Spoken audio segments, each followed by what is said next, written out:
You know, Right. like if it wasn't for us, you know, grass wouldn't really exist everywhere that it does. And so if you look at human beings from sort of these alien perspectives, sometimes cool shit falls out.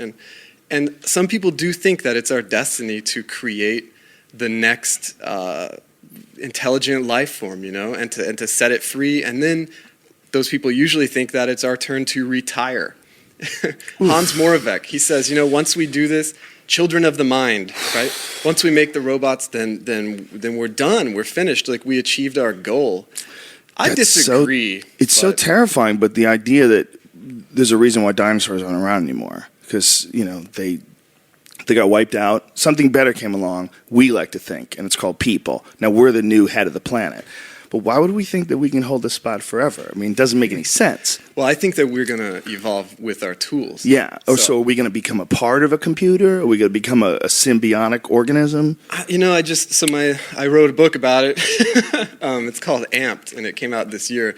And it's basically, it's about thinking about like what happens when we start integrating this technology into our own bodies. And just not thinking about crazy science fiction, you know, far out stuff, just thinking about right now. What's really cool about this to me is that the people who are getting this are people that have real serious disabilities. Like to people who are willing to have a hole drilled in their skull and like a neural implant placed on the surface of their brain to improve their quality of life. And it's not like Tony Stark, you know, or like rich kids that are, you know, getting a leg up in school or whatever. It's like the most vulnerable, challenged people in our society are getting this technology. And in some cases, it's not bringing them back to normal, it's taking them past normal. And so people with disabilities are like becoming people with super abilities. And It's a pretty cool trend to watch. Wow, that's amazing. Because, I mean, what's it going to be like when you realize that, hey, if you really do want to be the fastest sprinter on the planet, you got to cut your legs off. Because, like, there's just no way to do it. Oh, my God. That hurts my Or be brain. lucky enough to be born. You know why that legs. hurts? Because I know someone's going to do it. That's, you know, you think about. Don't you think someone's going to do it? Armstrong and, you know, I don't know. You mean Neil Armstrong? No. The guy went on the moon? No. Yeah, no. That Lance guy? That Lance guy. Well, do you make that akin to hacking your legs off, taking performance-enhancing drugs? Well, I think that's a little bit crazy. No, there's a leap, right? And, Yeah. I mean, there's definitely a leap, which is you got to go back to go forward, right? Like, because without performance-enhancing drugs, you're still not like disabled. Like Oscar Pistorius, he competed in the London 2012 Olympics, right? The guy has no legs below the knees. He ran alongside able-bodied athletes on prosthetics, like super advanced prosthetics. If you take those prosthetics off of him, he ain't going anywhere, right? And that's a difference. I mean, if you take somebody off of performance-enhancing drugs, they're still capable of doing whatever it is that they were doing, just slower or not as well or whatever. You know? Yeah, it's an interesting thing, the performance-enhancing drug thing, because by keeping it secret and by hiding it and by sneaking around it, take all the moral arguments out of it when it comes to like cheating and, you know, and achieving victory and, you know, unseemly methods. Most of the people that do that, they think that they have to do it in order to compete. They think there's hidden rules, right? And they're keeping with the hidden rules. But I think it's also like really dishonest to the actual, the issue becomes, it's dishonest to the actual idea of human ability.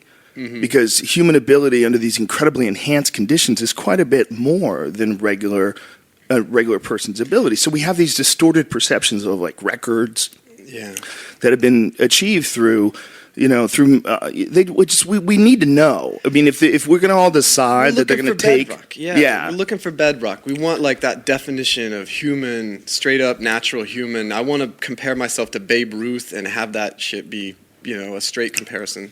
Yeah, and it gets to be a weird situation when you've got a bunch of people introducing all these alien things into the body, and eventually it probably will be parts. It probably will be. That's why this is scaring me so much when you said that, because I'm thinking of someone actually chopping their legs off and giving themselves robot legs. Well, you know, I don't...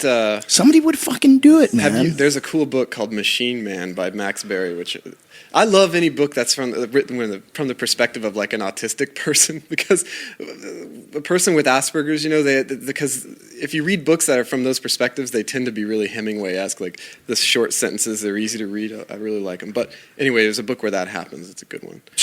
Machine Man. But do you think that it would be as simple as we would engineer them so we could shut them off?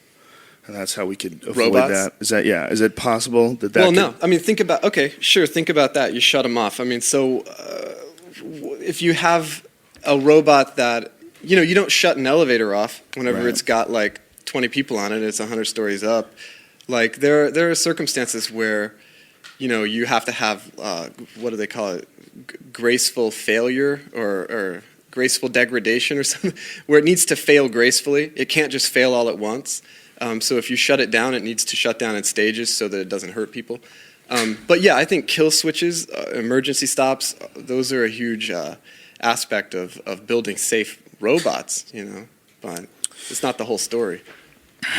It seems like the real issue would be how much of the human ideal of life would we program into it. If you were going to engineer a life form, which essentially you would be able to do if you had a robot and you turn this computer into some sort of a sentient being, what aspects of the human psyche would you engineer into it? Would you engineer into it a sense of survival?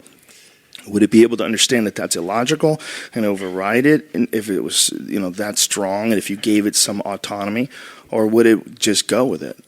Yeah, the thing that's scary about this is there are an infinite number of minds that you could really create. You could create totally alien minds that just meditate on things that we could never comprehend. You could create minds. I'm freaking everybody out. You're freaking me out. Totally freaking me out. I think there's some story I read where there's some. Well, I wrote a story where there was basically a robot that was designed to paint happy faces on things, and then it goes nuts and runs amok, and it just paints happy faces on everything, and it ends up destroying, like the universe, painting happy faces, because that's the way it sees the world. I think, there are a lot of people who think a lot about, Ray Kurzweil, for instance, he's really obsessed with this idea that we're going to upload our brains into machines, and that we will basically have a machine that simulates every neuron in your brain, and then you'll live inside, and you'll live forever inside the box, right? That's a great example of giving a human, experience, like a human life, to a machine, so that it knows what things are like from our perspective. So it knows you don't step on babies when you're walking across the room, like that innate nature that we have. I think it's important that we do convey our ethics to the machines that we build, so that they behave in a way that allows us to coexist.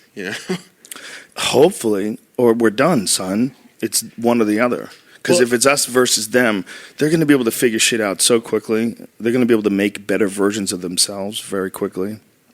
Yeah, and that's the idea of the singularity, right? Yeah. Is that it just bears definition. We create a machine that's smart enough to make itself smarter, and then you kind of have a runaway feedback loop, and it gets smarter and smarter. But I don't think that that's something that is really going to happen anytime soon. But isn't it a possibility? Yeah, I absolutely think that's So why would you be confident in thinking that it's not going to happen? Well, because it's sort of like if we were alive with Jules Verne and we were like discussing like, well, what shape should the capsule be when we go to the moon? It's like we're not close enough to solving that problem to sort of make informed decisions about how we should solve it. You see what I mean? Right. I see what you're saying. Yeah. We're going to have other robots in our lives a lot sooner, and those have more immediate problems to solve. Ethical problems, too. Yeah, like robot fuck dolls. Right? Man.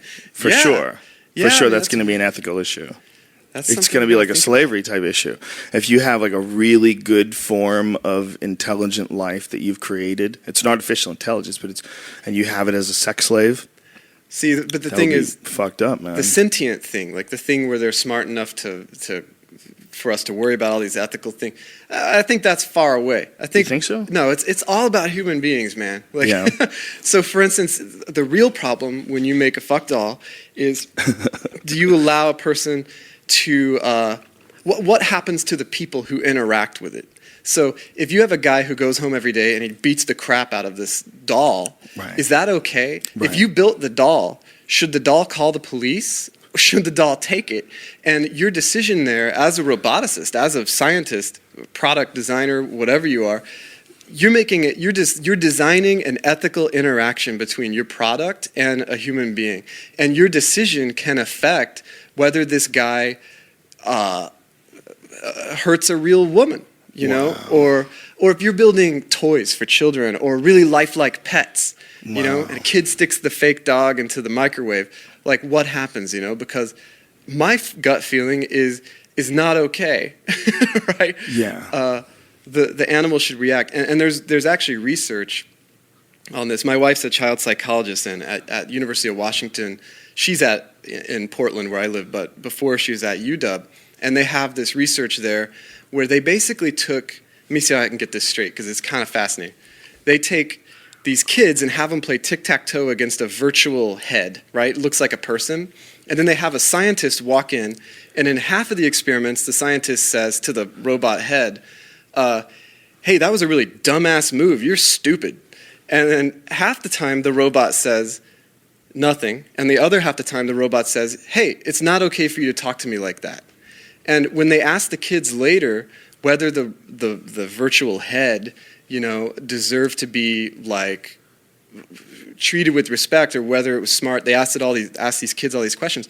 If the robot demanded moral treatment, then the kids thought that the robot deserved moral treatment. If it didn't, they thought it was okay to abuse it. Ooh. And so it comes right back down to it. When you build a robot, you're building an ethical interaction. Wow. You can mess it up, you know, I feel like. That's fascinating. Yeah, you can't allow something to just be brutalized and to take like punishment and to not, you can't like make a person, you can't make an artificial person. That future, right? Where people are followed around with like perfectly human-like robots and they just abuse the just beat the shit out of them. And, yeah, man. I mean, that would very quickly warp, I think, the psyche. Of humans. It would create sociopaths. Because, we acclimate to whatever we're around, you know? Yeah, especially if it's indistinguishable. Unless we're already robots. And we don't know it. It's like what do you buy with this simulation theory thing, man? Do you ever wrap your head around that? You ever fuck with that? Lay it on me. It's this new thing that's these are legitimate scientists that are considering this. It's robot in the damn Matrix. The idea of the damn Matrix. The idea that we're in some sort of an incredible computer program, and that it's so complicated and so well done that it's indistinguishable from real life, and that we're interacting with things, but that the more they study string theory, they're studying in the computations of string theory, they keep finding this self-correcting computer code. I don't understand what that means, but I understand it's a very specific type of computer code that we didn't even figure out until like the early 20th century. I think they said we figured it out in the 40s or 50s or something like that, if I remember correctly. But the idea that this is in these string theory equations that they're putting together, I don't understand mathematics, but what I think they're trying to say is like there's an eerie code to all this. That's not just like we don't know what the code is, but we can see that there's some repeating patterns. No. It's a very specific type of code. And that's when they're studying the nature of reality. Yeah. So the nature of reality, it's like one of its smallest measurable forms is very obviously computer code. 7. That's 42. It doesn't seem like if technology moves in the direction it's going right now, if our computers get more and more powerful, or our CGI shit is more and more believable, we've got to keep moving until one day we reach a point where we can simulate reality. Mm-hmm. Right? It's going to happen. Yeah. And if it's really fucking good, it's going to be just like this. Dude. Is that I'm trying to think. Running Man. Is that Running Man? That's whenever they recreate the fight, you know, out of the computer models. I mean, before all that happens, we're going to be able to. I can't wait until the day when I can say, all right, television, whatever you are now, I want to watch like Running Man, but I want, instead of Arnold, Yes. I want Jeremy Renner, and I want like No, Megan Fox.